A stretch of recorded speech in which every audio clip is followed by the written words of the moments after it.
Flabbergasted podcast, where we just can't believe you haven't seen it. Every episode, we discuss a movie that one of us has seen and the other hasn't. Follow us on Instagram @FlabberPod and subscribe in your podcast app of choice. I'm your host, Jessica. Let's get to it. Hello, everybody. Hello. Hello. I'm Jessica, and I'm here with Josiah, also known as Joe, and Marc.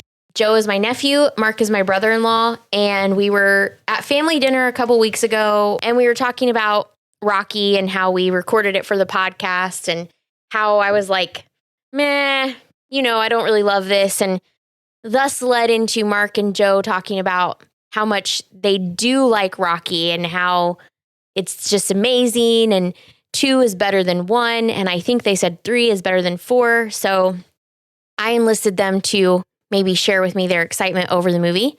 So we watched Rocky 2, and Joe's going to tell us a little bit about it. Was released 1979, rated PG. Rocky struggles in family life after his bout with Apollo Creed, while the embarrassed champ insistently goads him to accept a challenge for a rematch. Written and directed by Sylvester Stallone, who's also the lead. And I did see that this won a People's Choice Best Picture, or like most liked picture in 1980. So FYI there. And it is classified as sport action. I have boxing, drama, sport. So here's my thing. I started this movie, and it's a 2-hour long movie, and the first 15 minutes are the same 15 minutes that I just watched. I'm not seeing a problem here. Yeah. Okay, first of all, I'm pretty sure it was literally the same cut, but I didn't know It's not quite the same cut, because like in the first one, they showed where he says, "Cut me, Mick, cut me," and then you see the blood splurting everywhere. Yeah, they cut that out. So, but if you had watched the first one when it came out and had to wait until the second one came out, 3 years. Yeah, you wouldn't mind seeing the end of the first one, and that's how every movie starts. It starts with the end of the previous movie. So what I heard you say is when I go to watch Rocky 3 at your insistence, I can fast forward to the first 10, 15 minutes. First of all, it's un-American that you didn't like Rocky 1. That's just a side note. But part of the enjoyment is just watching that and building into the next part of it. So, So you feel like it really sets the tone to enjoy the next part. And it's something unique to the Rocky movies, pretty much. You don't see, every once in a while you see, like in Lord of the Rings, the second one, you saw Gandalf. It has a piece of a scene in there.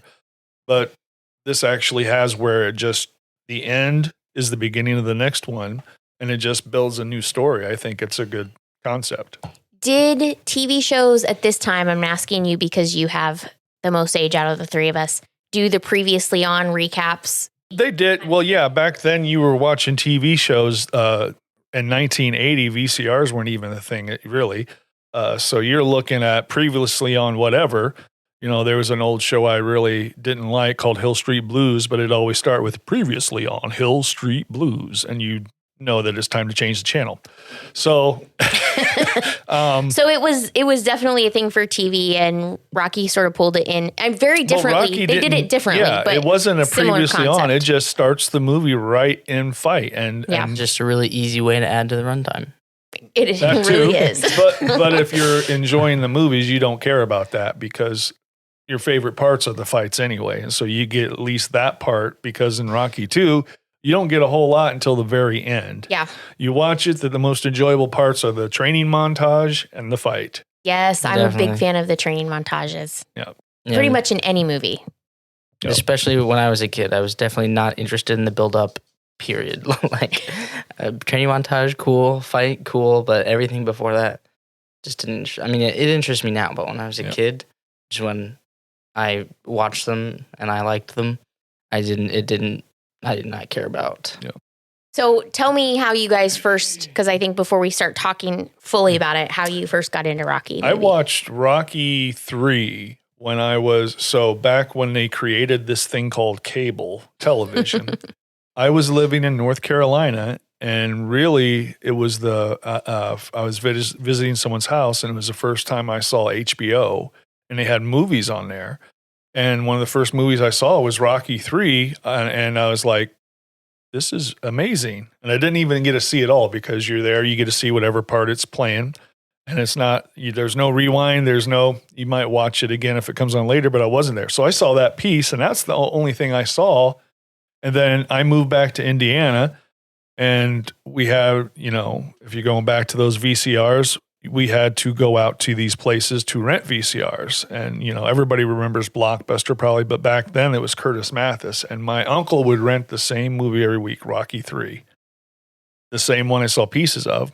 But yet he'd watch it whenever I couldn't. So one day, Rocky II came on, and I put a blank VCR tape in there, and I recorded it, commercials and all. And I probably watched that thing, I'm not joking, at least 50 times. Enjoyed it. I never even got to watch the first Rocky till later. And then I saw Rocky III, and then I came back and went to Rocky I. And so that's kind of my exposure, is I really got into him. And then Rocky III, I would go out in the backyard, and I'm talking, I was in 4th, 5th grade. So I'm back there in the dirt, acting like I'm training to box, to recording of Gonna Fly Now and Eye of the Tiger that I recorded on a cassette tape that you probably propped up to the TV. I'm just sitting it next there, and it's one of those where you held it, you could talk your voice into it too, and I held it there, and I'd go out there, and I'd be doing all my boxing moves. I probably would have gotten knocked out in real life 10 times if you watch me, but it was inspiring to me. So that's my background. So I'm assuming, Joe, that's how you got into it. Yep. VCRs, cassettes. Yep. No, I was indoctrinated. He drank the Kool-Aid. My dad showed it to me when I was a little kid. I don't remember the first time that I watched it. Know that we've watched it a couple times around Thanksgiving, but I don't know if that's the first I ever watched it. You were probably around 9 or 10 years old. Going through that we had what we called Rocky-thons. So it'd be over a holiday, and it was the first one, I think, was Labor Day or Memorial Day weekend, and we just did a day of it, and we did 1 through 4, because 5 is my least favorite, and so. Yeah, I still, to this day, have not seen Rocky 5. Oh, interesting. Here's my question. Did this get you started on your wrestling Blue Meanie kick, or did that come after? I don't think it got me started on. That was also a thing that my dad showed me, was professional wrestling, WWE. He was 7 when he started watching that. Yeah, so wrestling it was not first, and then boxing just sort of integrated naturally into it. Okay. Anything physically damaging to somebody else that we could bond over, we were there. Yeah. So you liked it the first time you saw it, because obviously you've continued to watch them. Watched all of them, and I remember when we were younger, we would have each kid. I've got 3 siblings, and each kid would have every weekend, every Friday night, we'd have a stay-up night where you could go and get candy and drinks, and then Dad would buy a movie or just find a movie somewhere, and you'd go through and you just look at all kinds of different movies, and you'd pick one that you wanted to watch that night. And he'd watch the movie that you wanted to watch, and you got to stay up late and watch a movie with Dad. And then usually he'd go to bed after the first movie. Sometimes he'd stay up for another one. And then after that, you could just watch whatever you wanted. You could literally stay up all night. And I remember I would watch my movie with Dad, and then whenever he went to bed, and it was my choice to pick what I wanted to watch, I'd almost always go to Rocky. So each time that I got to stay up late, most of that time staying up was for Rocky. And also, when I would watch them back to back to back, even when I watched them back to back, I still wouldn't skip the beginning part, even though I just watched it. Even though I wouldn't either.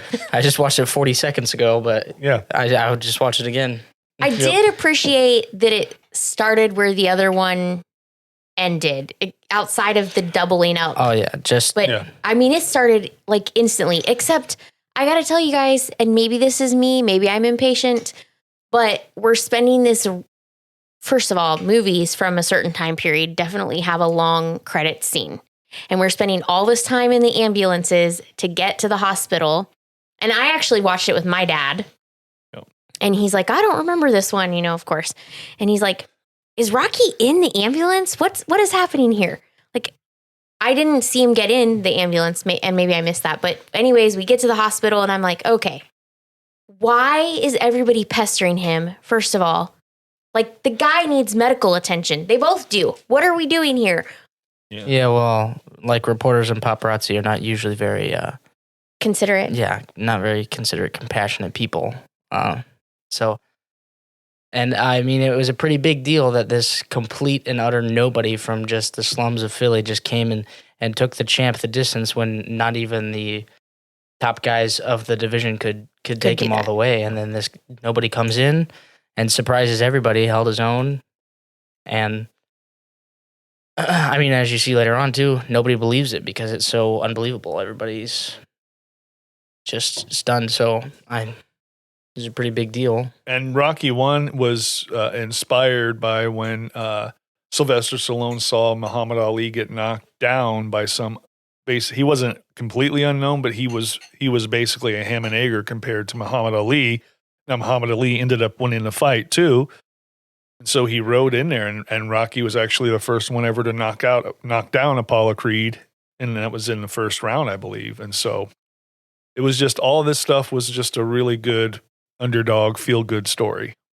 Yeah, I think Apollo Creed really flipped quickly because even in the hospital, he was talking about a possible rematch right after they just got done saying, we're not doing this again. In the final round, there ain't gonna be no rematch. But but Apollo Creed is two different people, one in front of the camera and one behind. That's true. He's a very eccentric showman. Yes. Yep. And that's what's like. It's like if you could channel Don King into a boxer, he's promoting his own stuff. Yeah. Yeah. Which also Carl Weathers, I love Carl Weathers as Apollo Creed. Yeah. Did you ever hear about his audition? Mm-mm. He goes in there and Sylvester Stallone is in a ring with him and he doesn't know that he's the guy playing Rocky.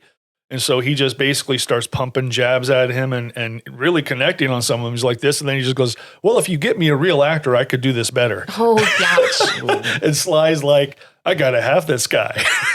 He's perfect. And he was. Yeah. He was amazing. He is really good. Yes. And I don't think he acted much before this, if at all. I don't think so. He is a football player. I think he even played in the NFL. Yeah, and especially not to spoil if Jessica ever watches it, but Rocky 3 is amazing to see his change of character in that. Oh, yeah. So he really has a good range, but he plays the good villain in here.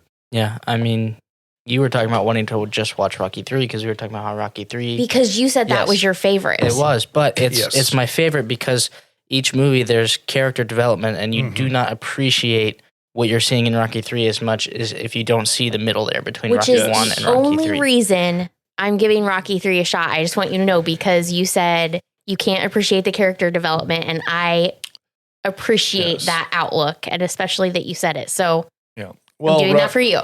And Rocky 3 is, from the looks of it, probably the first time they actually had a budget.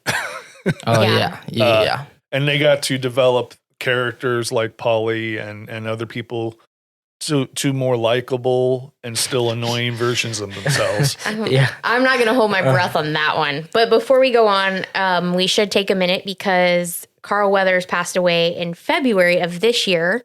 And we didn't recognize that on the Rocky episode. So I just want to take a minute and say that. And then if we wanted to talk about just quick list of anything else that he was in The Mandalorian. He was Combat Carl from Toy Story. He was in Psych, which is a show that I absolutely love. And let's not forget his zenith, Happy Gilmore. Oh, that's true. He wasn't Happy Gilmore. What was he in Happy Gilmore? He was the trainer. Yeah, he was his mentor, basically. Oh, my goodness. Chubbs. Yes. Okay, so... The guy with one hand. And he killed him. The alligator bit, right? Yes. Okay, yeah. Bit off his hand. Gosh, it's been a long time since I've seen Happy Gilmore. So it occurred to me as we're watching this scene, even in the very beginning, we're like in the operating room and it's really dark. And I've watched a lot of medical dramas and I'm like, oh. And it occurred to me they're doing that so they don't have to show the rest of the set because it's a really cheap budget. They didn't have a lot of money to spend on a lot of maybe frivolous stuff. So I thought that was a very interesting way to do it.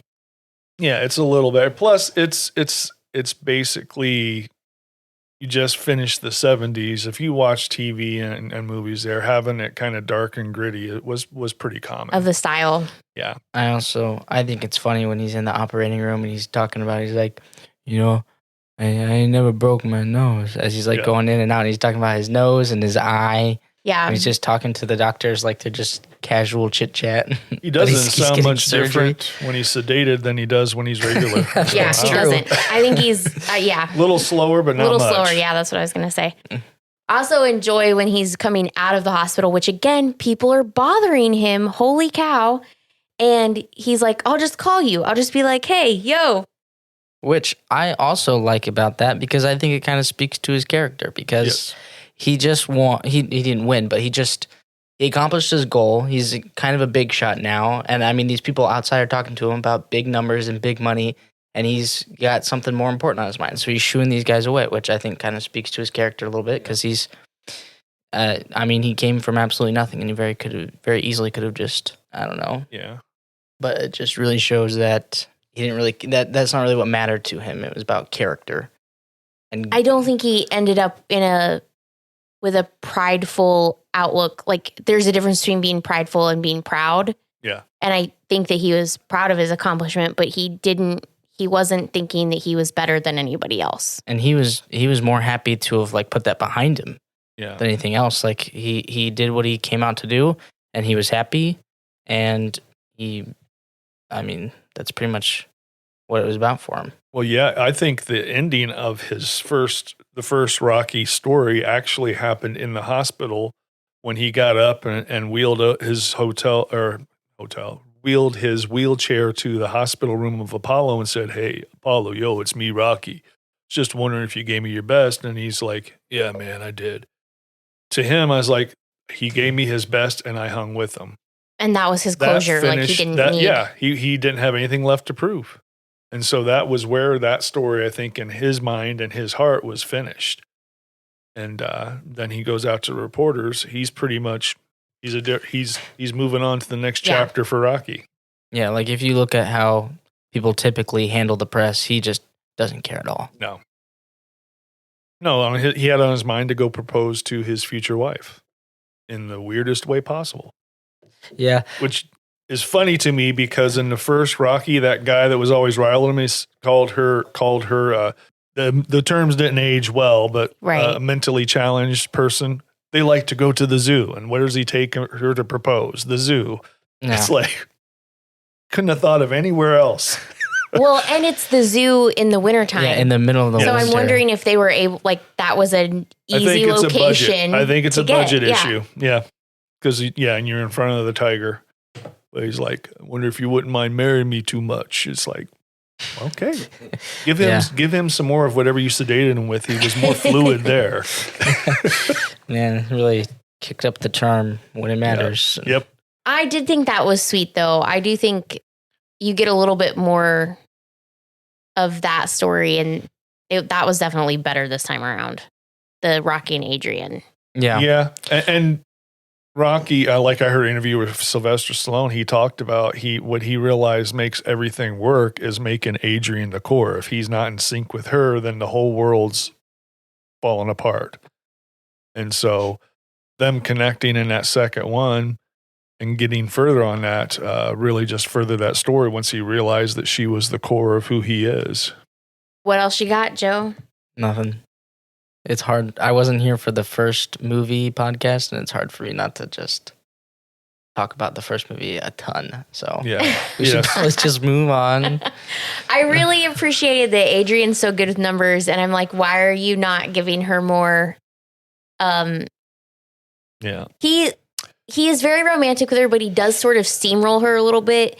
It's about a balance between helping her find and express herself versus just encouraging her to agree with you kind of thing. Yeah. Like with the watches and with the car and with the jackets and he's like a little kid that just got money for the first, like his parents just gave him his allowance and he goes in the store and buys a bunch of candy bars. Yeah. Which I get and is cool, but I'm also like, this is why it's important to know how to manage your money so that you don't have to, sell your car to your jerky brother-in-law.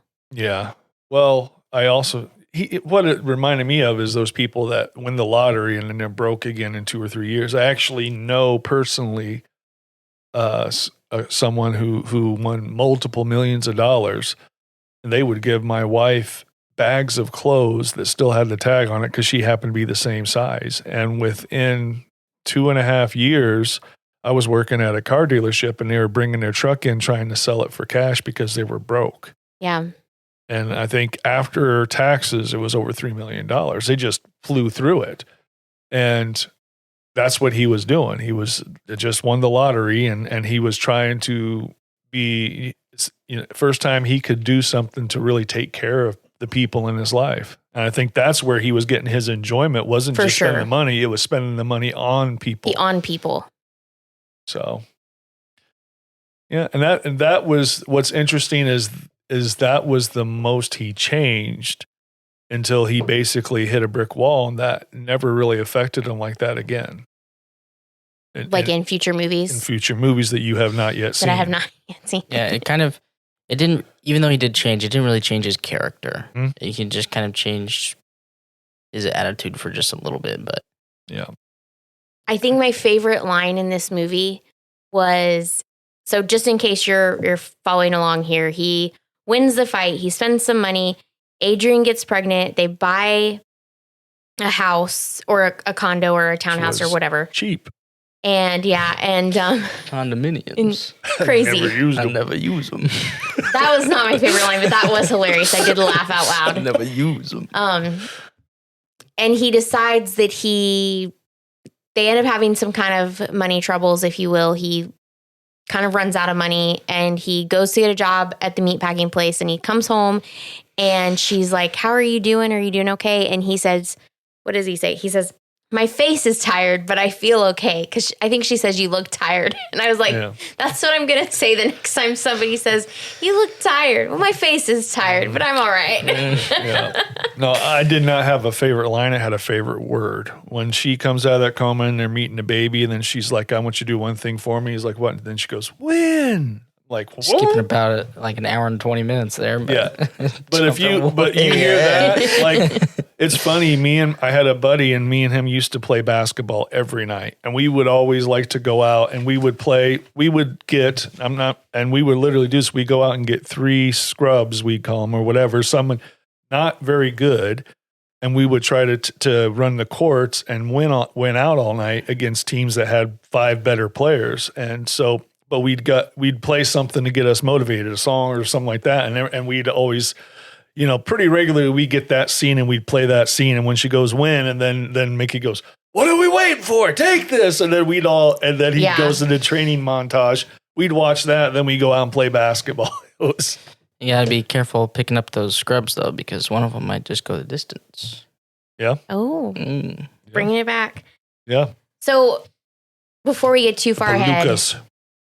Apollo starts letting his fan mail get to him. Yeah, people are writing him very angry letters because they think it was fixed. And they think it was a big publicity stunt and that he let him win. And it's getting him really upset. So now this rematch is really important to him because now he's got something to prove because people are threatening him. They're very angry. They're threatening his family. So it's very important to him that he gets this rematch.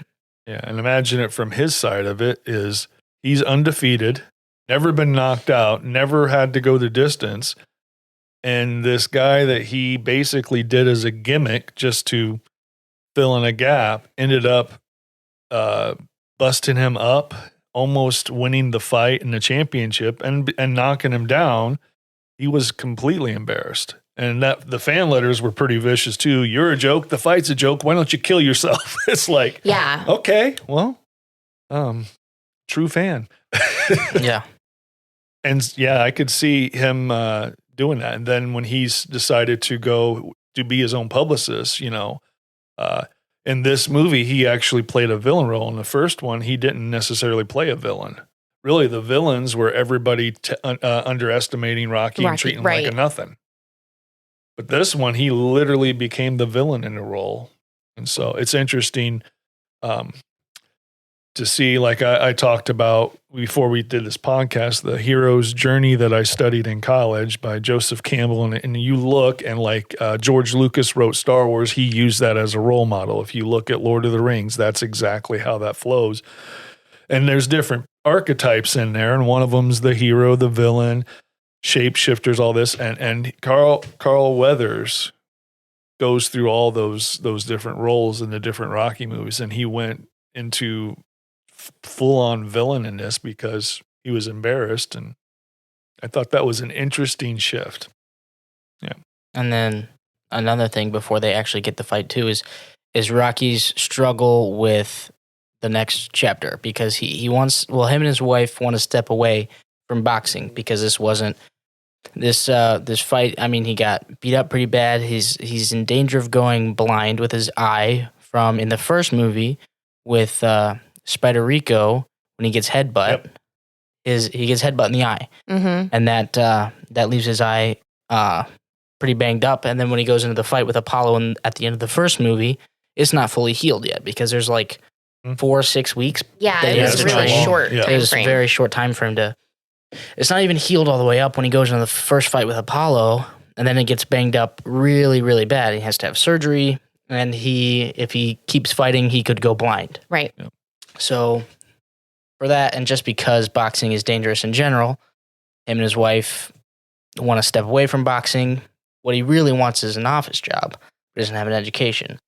So he goes through this like long process where he's trying to get an office job. He can't get anything, so he's desperate and gets a job at the meat packing plant, which doesn't last because economy's no good. They're doing layoffs and cutbacks all the time, and he gets cut even though he's working hard. Which is really what was going on at that time. 1980 was the economy was in the tank. So they're doing all these cutbacks, and no matter what, Adrian does not want him getting back in the ring. She is not in support of it at all. But Rocky never really wanted to step away, but he did it because it would make his wife happy, and he was content with what he had did, going the distance in the first movie. But now, after finally getting a job, which he didn't even want that kind of job, but after he finally gets a job, and then he gets laid off, he's desperate. They've got a house that he impulsively bought because he got money. Which doesn't have He's about any to have a furniture on baby. the first floor. Yeah. Well, they didn't even look at the second floor before they bought it. I know, Yeah. it's crazy. And so they got to pay off a house that he impulsively bought. They're about to have a baby. Things are starting to pile up, and he's got to make something work. And he's wanting to get back into fighting, which Adrian doesn't support. But Apollo keeps... Even before that, though, he goes to Mick and gets the job at... Oh, yeah, he does. He goes to Mick. Mick didn't like it either.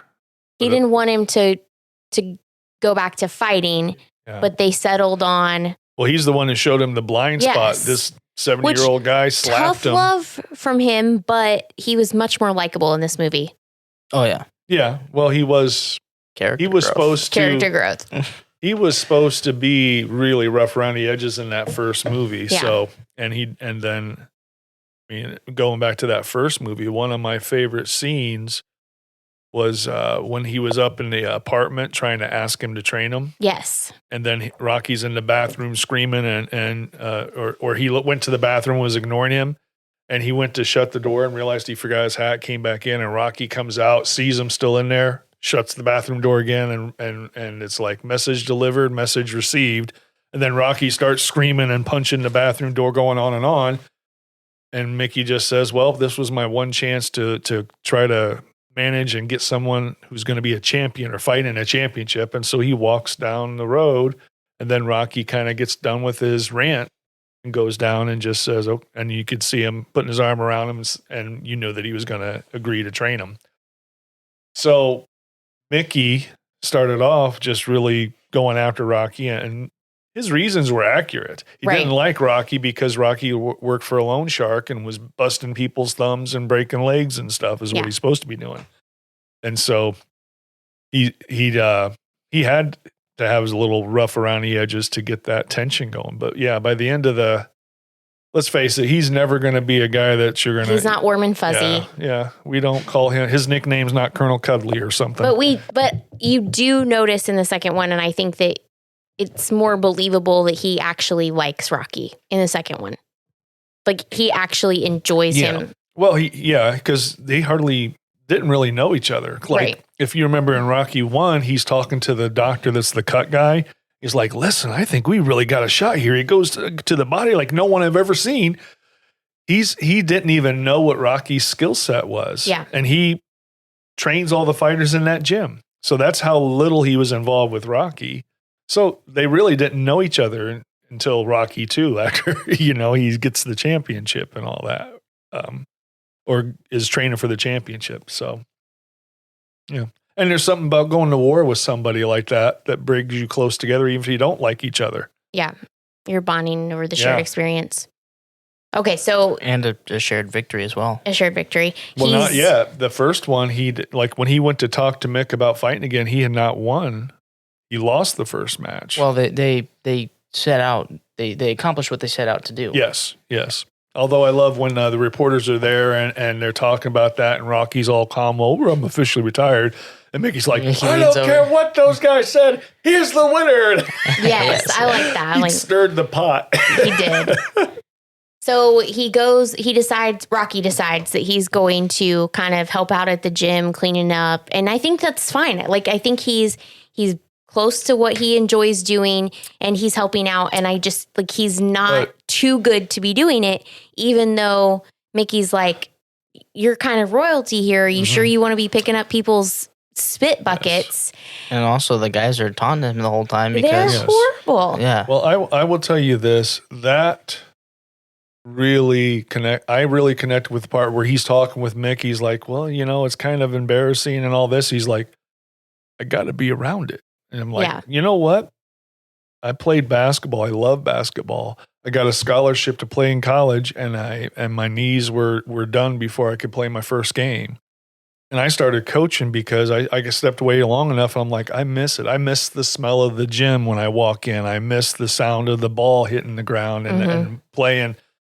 And I could understand exactly where he was coming from, where he just wanted to be around it. He'd been around it all his adult life and had reached the pinnacle and reached the goal, but now there's something missing. And yeah, there's a lot of things I connected with. Low point like that, I definitely connected with too. Yeah. So he's getting beat up, emotionally, apparently, by all these guys taunting him, and he lets it roll off him really well. Until he doesn't. Yeah, I mean, he was acting like it did. Like they had that flyer that said Italian chicken and it showed Apollo with the punching Rocky basically holding it. And they were like, where's your pride, man? And then he went to the locker room where nobody was and he looked at that and kind of crumpled it up. You could tell it got to him. It was getting to him a little bit, but it wasn't like he was keeping it in check, I guess, is what I want to say. That's a better way to say, yeah. He didn't, freak out. Yeah, because he really, when they said, Apollo said he's going to go after his pride, attack him, that was working.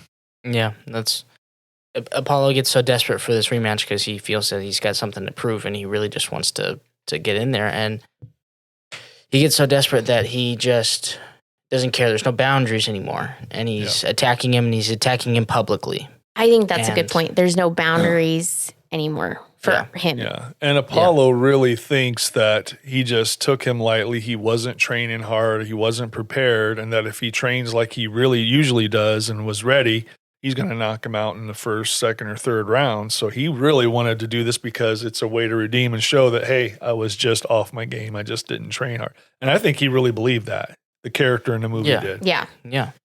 I mean, he was mad. If he wasn't so sure he was going to win, I doubt he'd be so hard pressed to get him back in the ring. But he's very, very desperate to get him in there. There's no boundaries anymore. He's attacking him, and he's attacking him publicly.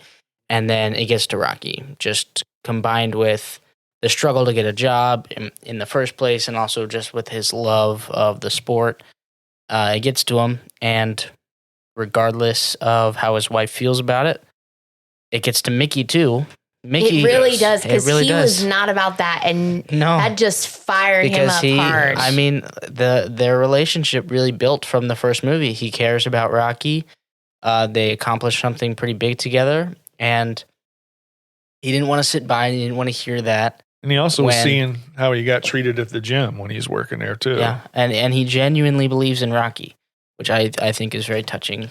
But he genuinely believes in Rocky, and so all of this stuff gets to Mickey, and he's like, you know what? Let's do it. Because Mickey has his share of concerns as well. Yeah. He wasn't very quick to get Rocky back in the ring, but Nope. the taunting gets to both of them, and that's when they decide that they're going to go back for the rematch. And they switched him from, which is really hard. He's a left-handed fighter, to switch him right-handed to protect that eye and try to say he needs speed.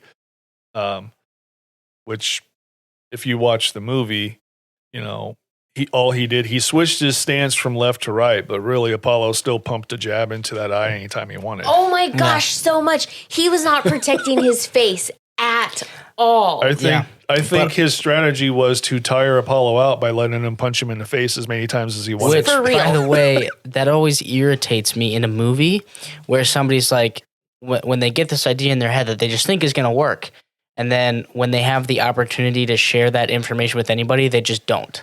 So Yeah, like that irritates me yeah, too. Like, so if he's got this strategy when their entire plan is based around two things, which is just surprising Apollo with the right hand and protecting his eye, which was what kept him away from boxing in the first place, when those are the two main things that they build their strategy around, when he just abandons that because he's got a new idea and doesn't tell that to Mick or anybody in his corner, and they're like, what are you doing? Well, he does. He's like, I'm not going to switch. I'm no tricks. I'm not going to switch. And then he immediately switches. Yeah, but then he does switch, but he gives Apollo a few rounds to settle into the southpaw again. Yeah. So he doesn't switch right away. He doesn't go in the first round punching with his right hand. He switches later on. The switch was in the final round is when they told him to switch, though. Yeah.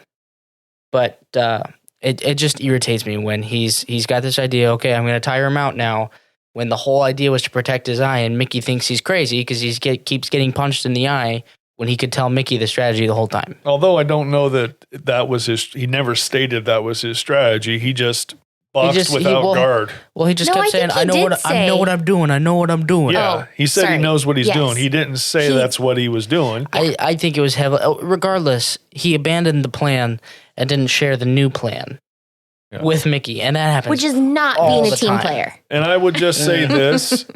Well, to be fair, punching somebody's arm takes the same amount of energy as punching the face. So you put that arm up. That's not a bad plan. And if you actually miss, it takes more energy. No one gave him that memo. That's true. But another thing, I always love the Rocky movies. But another thing is, I don't know if they just didn't choreograph it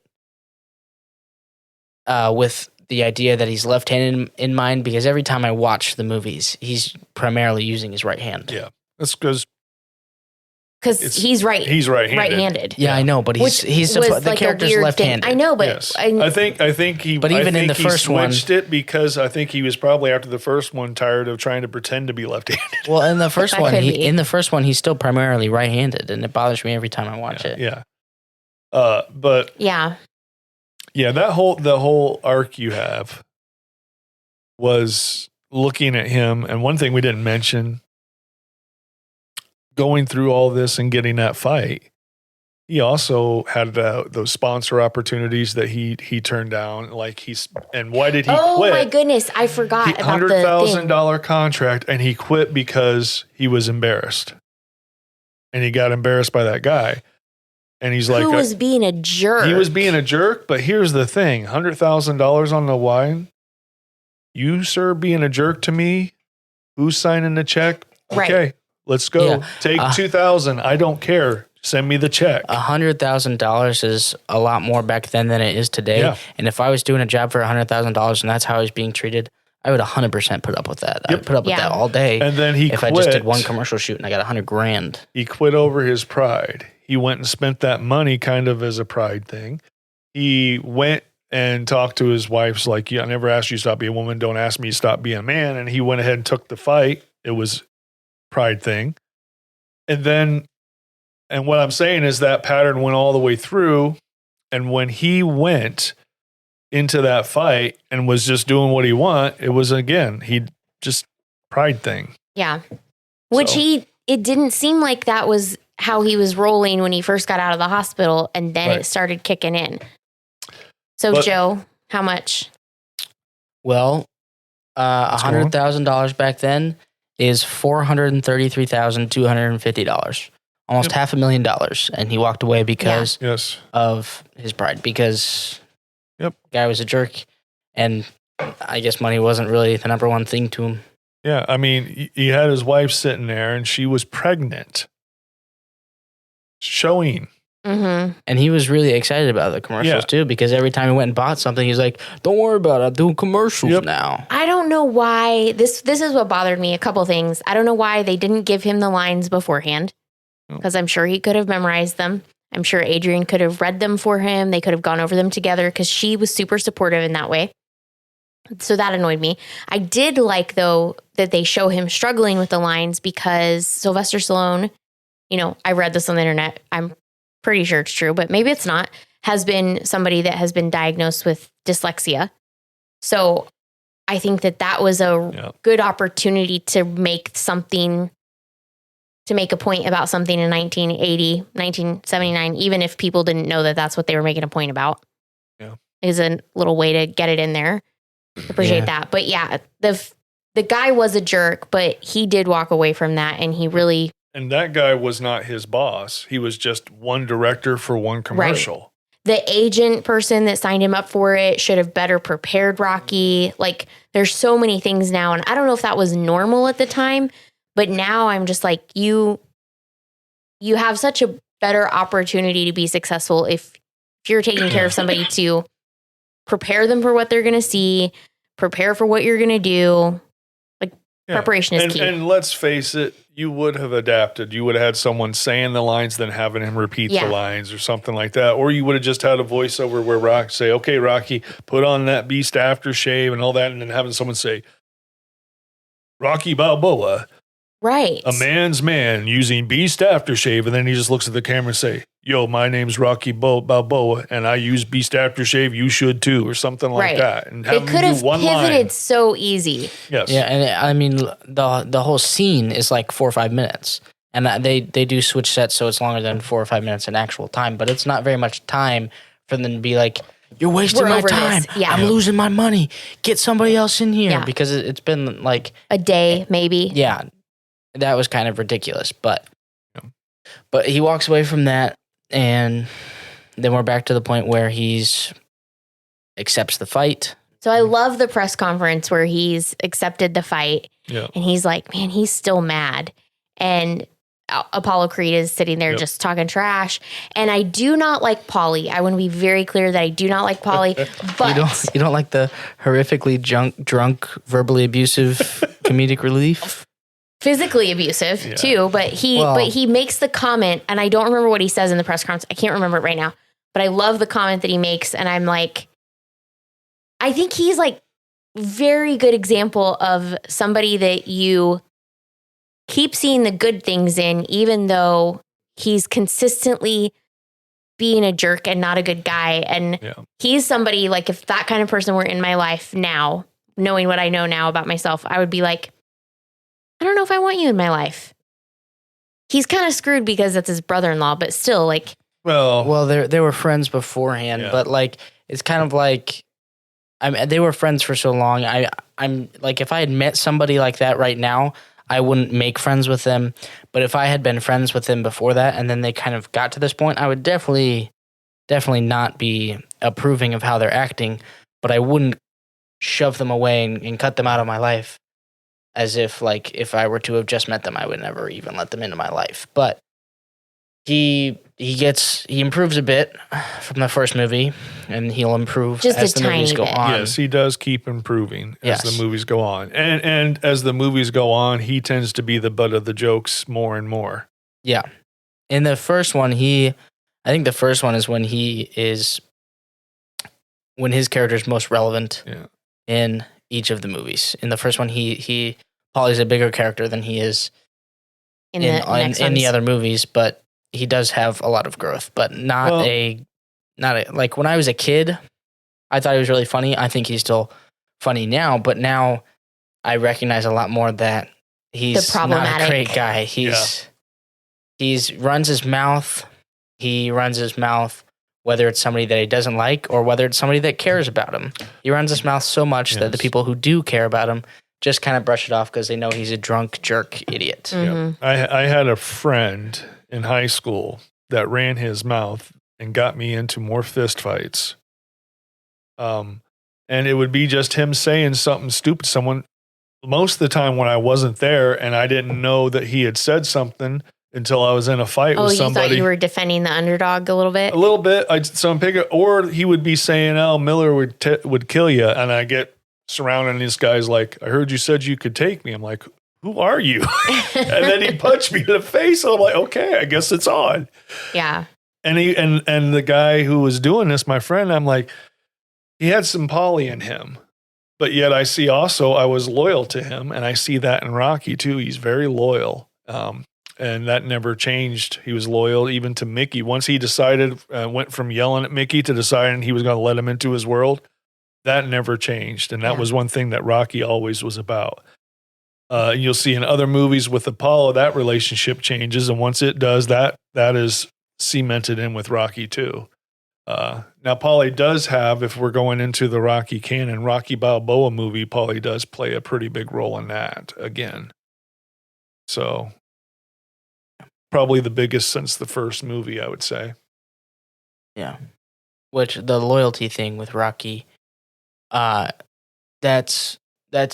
see that even like in the first movie when he's nothing and he has no money and he's living in a crappy apartment, even as he gets tons and tons and tons of money, his relationship with the people that he had when he had no money doesn't change, and he just kind of he dips his toe in both worlds, and it doesn't really change how he feels about the people from before or after. Yep. So 2 things to point out, because now we're getting to the part that I actually liked, is he's training with Mickey, and Mickey is very hilarious about, are we done talking about fluffy stuff? What's with get this back to domestic work. stuff? And I do appreciate that Paulie goes to talk to Adrian because, and here's where it's key, your personal life can affect your professional life and vice versa. If you have stuff going on in one area of your life that is crumbling, it seeps into everything. And that's why it's important to look at everything around you. So he's not with Adrian on their goals are not aligned. They're not together on this whole fighting thing. And that is affecting Rocky's ability to train well. And if he can't train well, he's going to get just crushed. And I appreciate that Paulie points it out to her because Rocky's not going to say anything. Yeah. I don't appreciate that he knocks a bird seed out of her hand to do it. Like, come on, bro. He points it out, not very delicately. Yeah. I mean, it's very confrontational. And he's like, you got to get him killed out there. Yeah. And then messing with his head. I don't know if it's realistic that, I mean, she had the baby and then went into a coma from blood loss. I'm not a medical professional, so I don't know if that's realistic or not. But for the story, she's in a coma for I don't know how long, and he doesn't go see his son. Yeah. I did appreciate that Mickey was there almost the whole time. Mm-hmm. Well, yeah, and if you see the other movies, in the Rocky world, everything is chronological and moves right along except the kids, because his son ages like 5 years every movie. It's really... It's like, how many years have passed? Like a year and a half, yet his son went from being an infant to like 8 years old. Like, it makes no sense. And then in the next movie, he's 12, and then he's like in high school. It's like, like Rocky 5. Yeah, that doesn't make sense at all. No. But not there yet. But yeah, his wife's in the coma. He's been training for a good while, but Mickey's frustrated because his head's not in it, because at home his wife is not supportive when that means a lot to him, the support of his wife. And so he's not training very well. His head's not in it, and it's not looking very good, not looking very promising for the fight. And then his wife gets hurt when she's having the kid. She goes in the coma, which affects him even more. He's now just not even training, The fight's still on for some reason, but they didn't cancel it. The fight's still on. He's not training at all because he's with his wife 24/7.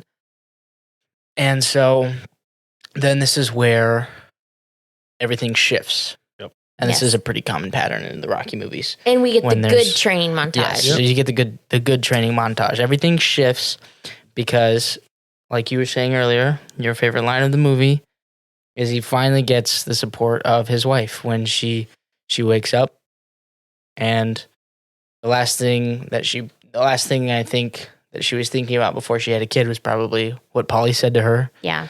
So she wakes up and she's talking to Rocky. And she says, I want you to do one thing for me. Yeah, what's that? Win! And that was and then Mickey's reaction is awesome. Yeah, what are we waiting for? Take this! And Chase this chicken.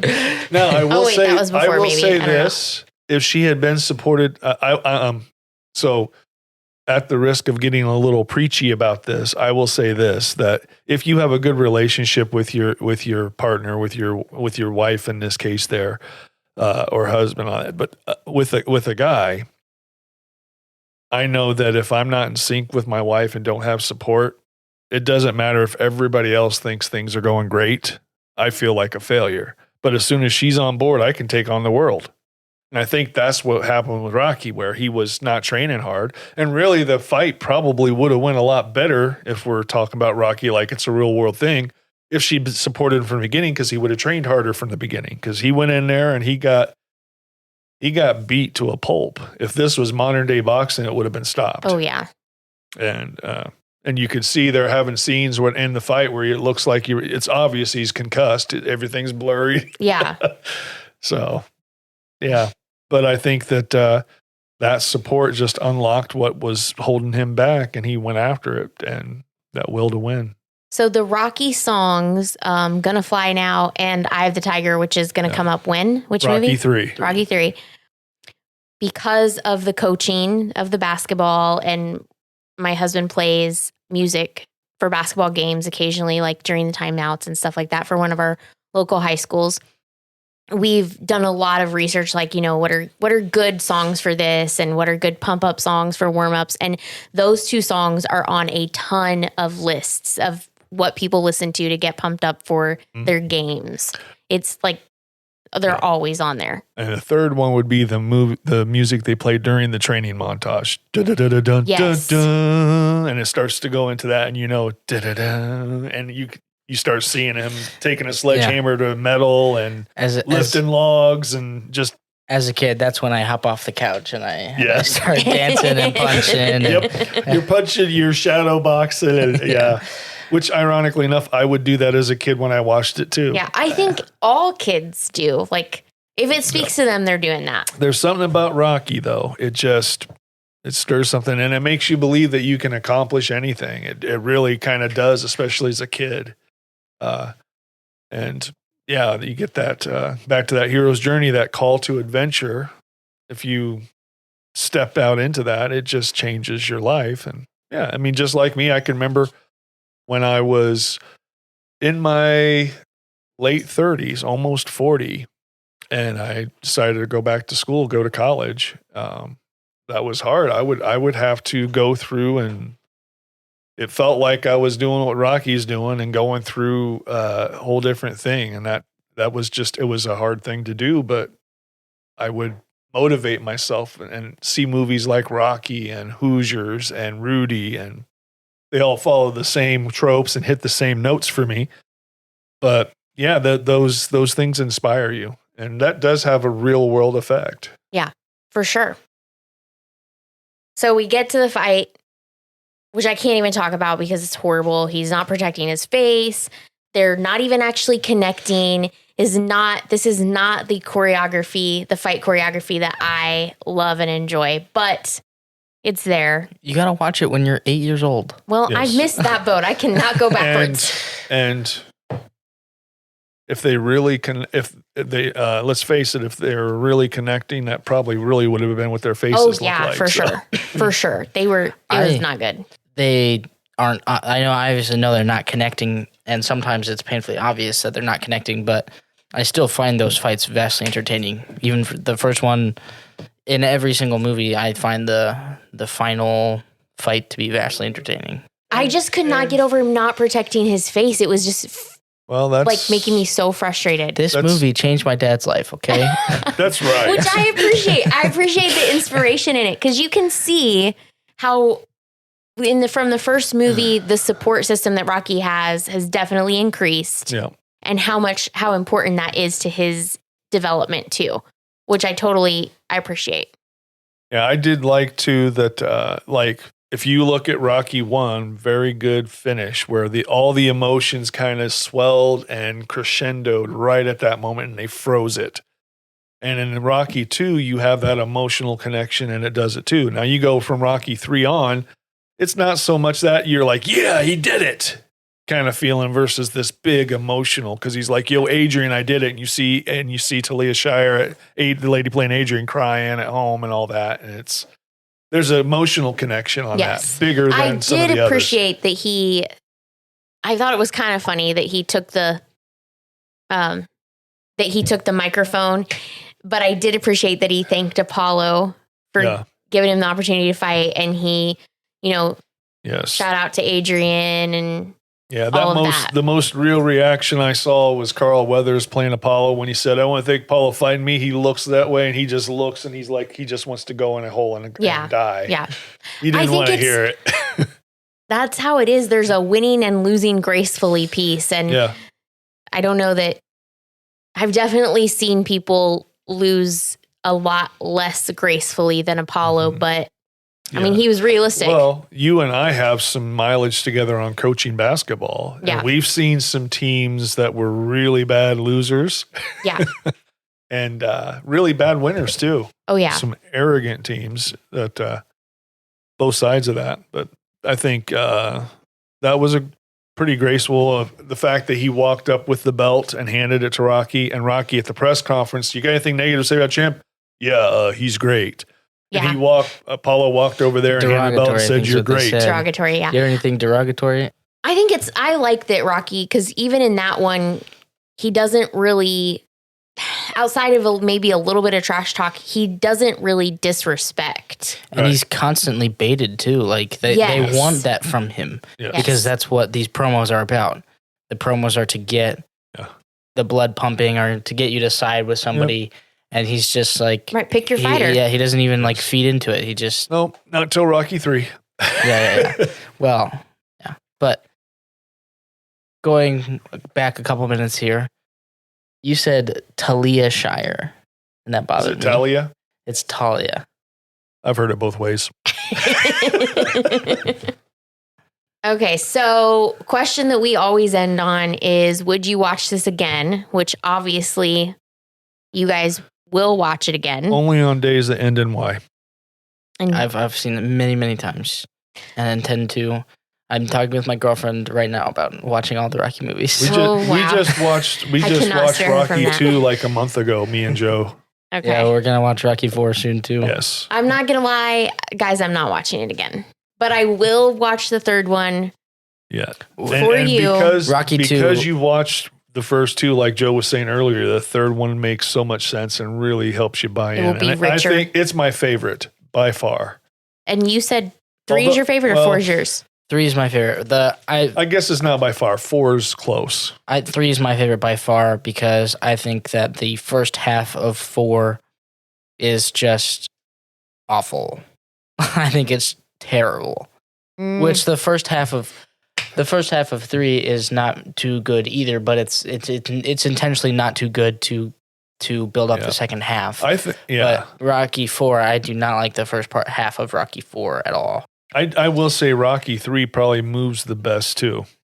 Yeah. Oh, okay. I'm in except for that. It moves pretty except quick for through. Rocky 3 is when you are really like, that's when his son is, when it's very noticeable that his son is like, yes. And something's up here. It's been a year, and now his son is reading diapers. books. And he's like kindergarten, first grade age. Although he talks like he's just learning to talk because he was like this full grown kid who's 5 or 6 years old, but he can hardly say champions. What's Wheaties the breakfast of? Champions, and he can't hardly even say that. It was weird because he's old enough to where he should have been kindergarten, first Yeah, but grade. if you have a dad like Rocky, Rocky You learns pick to up- read. I don't mean that he doesn't learn to read, but That's the real battle of Rocky 2. His speaking cadence is like yes, but very Adrian's interesting. in the house too. So And he's got Polly. Oh Lord! yes, Don't But, repeat anything your uncle says. Um, Shout out to Cuff and Link and Butkus with his Eagles jersey. Okay, Yeah. so as this is a movie podcast, Hmm. here are some questions for you.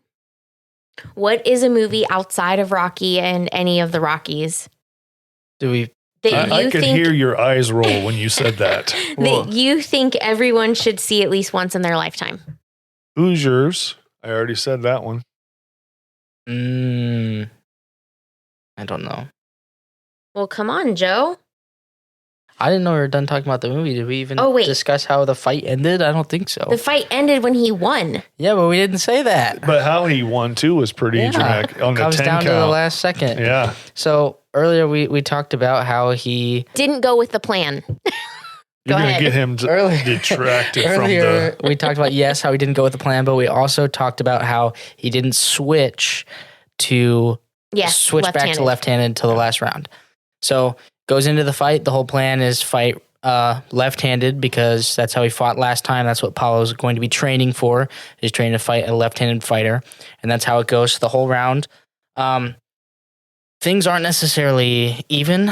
Apollo's still probably winning most of the rounds. He's beaten Rocky in, and Mick's getting frustrated because Rocky's not playing very good defense at all. And Mickey's getting frustrated. You got to protect the eye. But Rocky's very headstrong and adamant that he's got a plan. He switches in the last round, which Yes. catches Apollo off guard. And then it comes down to when Rocky punches Apollo, and Apollo goes down, and the momentum of the punch brings Rocky down because he's also And- exhausted. Oh, yeah. Rocky down. Yeah. Yeah, Yeah, Rocky comes down. He's exhausted. He threw a really big punch. He's on his way down, and they're both down. And in boxing, if you're on the ground, you've got a 10 count to get up, or the fight's over. Whether you're unconscious or not, if you're on the ground, 10. Right. So Apollo, Rocky, both on the ground. Ref's giving the 10 count. So he's counting, and they're both slowly trying to drag their way up. And you're getting to 8, 9, 10. And this is the slow motion, the big build up, the climax of the movie. And they're both crawling their way up. Apollo's almost on his feet. Rocky's almost on his feet. And then right at the very end, when the ref's almost to 10, Apollo slides back down and Rocky stands up, and Rocky wins the fight. Yes. And you will see for the next 20 years every sitcom and funny movie spoofing that scene. It's funny that you'll see him just like someone is sitting there because they're doing the refs going 1, none, and then someone's going, yeah. and then you'll cut scene to Adrian, get up, 2, woo, woo, woo, woo. And then the Apollo's wife's like, no, and you have all this stuff going on, and you see for years other shows like spoof that scene. It's really funny, but looking at that, yeah, it was a dramatic. He beats him by 1 second and gets up, and he can hardly stand up. As soon as they ring the bell, he falls, He falls into down his again. trainer's Oh, hands. yeah. I will bring it up because you said that other media, other shows, TV reference this. Oh yeah, And Joe, I know that I don't know if you'll remember this, but the thing that I remember is there's a TV show called The Newsroom on HBO, and there's a scene, and they're talking about, I think the best analogy I can use is Rocky 2. And there's like some back and forth, and they're like, what are you even talking about? And they're talking about how Rocky was left-handed, and for his rematch with Apollo Creed, Burgess Meredith had him train as a righty. And Rocky goes round and round with Apollo Creed as a righty until Burgess Meredith shouts now, and Rocky swings with his left. And then, of course, the scene in the newsroom goes on. But I have to tell you, after watching the newsroom and hearing that scene, their recap of that scene was a lot more exciting than actually what happened in Rocky 2. Well, if you watch when he says now, he still is punching with lefts and rights. It wasn't. He punched him 2 times with his left hand, then switches back to right, couple and left a couple. He's just beating him down. Yeah. Is what he's doing. I just think it's also one of those funny things about how you interpret what you've watched and how you remember it later. Now, I will also say this. When you're looking at this in 1980, the way that was written, if you had watched boxing movies before that, they were horrible in comparison. They were almost unwatchable in comparison.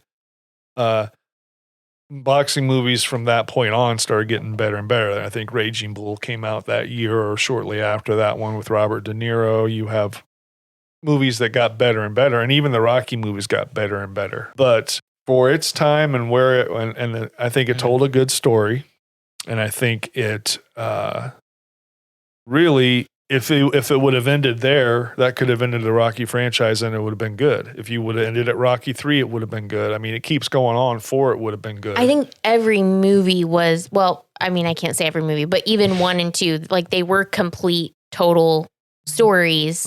And you didn't need the next one necessarily. Right, that's what I'm saying. But it's just a continuation of the story because you enjoyed the characters and you enjoyed the framework. So I think for the goals it had, it accomplished all that. Oh, and yeah. for a movie in 1980, I thought it was really well done. And you do have to realize it's 1980 as you're looking at that. Although the Trans Am that he drove, that holds up. I would love that car now. It's, Yeah. Reminiscent. It reminds me of Smokey and the Bandit. Smokey and the Bandit, yep. Yep. It was a nice car. Okay, let me go back to my other questions. Joe, did you think of a movie that everyone should watch at least once in their lifetime? I have a movie that I think everybody should watch. Okay. Which is Primal Fear. That is another movie that I watched. That's a movie I watched. That's Edward Norton and Richard I think that Gere. was his first movie. Edward Norton's. That. Oh yeah, okay, I don't want to do any too. spoilers, but yeah. You cannot spoil Definitely that don't want to movie. spoil that movie. No. But that is a movie that I watched with my dad. Very graphic, has some very difficult topics, so not for children at Your all. discretion is advised. So, Yeah. you know, when you were like 10, you were stayed up late to watch the movie with your dad. No, that was not a 10. This was, I remember we watched Primal Fear and Law Abiding Citizen in the same night. And Oh, Law Abiding Citizen, also very dark movie. Before you throw me in under the bus there as a parent, we also watched, it was something called VidAngel that filtered out a lot of the bad scenes that I wouldn't let a 14-year-old watch. Okay, that was your movie that everyone should watch once. And what about a movie that you think has a great plot twist or the best plot twist without spoiling it? The Usual Suspects. Primal Fear. That's a good one. I've seen that one. It's really good. Yes. Primal You Fear. can get over the actors, some of the actors in it, especially one in particular, because That's also Edward Norton. No, what? That's The Usual Kevin Suspects. Spacey. Oh, my bad. Kevin Spacey. That's Yep. the actor I was talking about. My bad. Yeah. Yeah. Sometimes when you hear about people's personal life, it's hard to watch Yeah. them perform and not think about that again. Yeah. So, That's true. But excellent performance by all the actors, really. And yeah, the biggest twist, I would say, one of the biggest ones. Primal Fear is also Yes. a movie that I think everybody should watch, but it also Has a great message. huge twist. Not a great message. You should not be watching this one for inspiration. No. Yep. All right. Well, thank you for joining me. And we'll reconvene for Rocky 3 Ooh. and see if I feel like that one will be one I can watch more than once. And Polly's the real hero in that one. I'm sure. Bye, everyone. Bye. Bye.